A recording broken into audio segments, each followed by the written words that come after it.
show the severe thunderstorm because we just got a brand new one. So they're putting that out for Stewart County. And they're going to have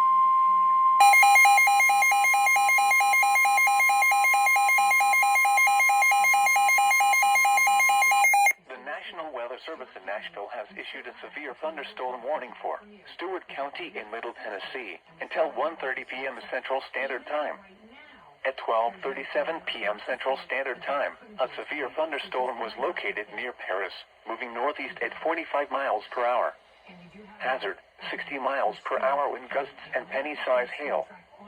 Source, radar indicated. Impact, expects damage to roofs, siding, and trees. Locations impacted include Dover, Cumberland City, and land between the lakes. Remain alert for a possible tornado. Tornadoes can develop quickly from severe thunderstorms. If you spot a tornado, go at once into the basement or small central room in a sturdy structure. For your protection, move to an interior room on the lowest floor of a building. A tornado watch remains in effect until 7 p.m. Central Standard Time for Middle Tennessee. Repeating, a severe thunderstorm warning has been issued until 1:30 p.m. Central Standard Time for the following county: Stewart, Tennessee.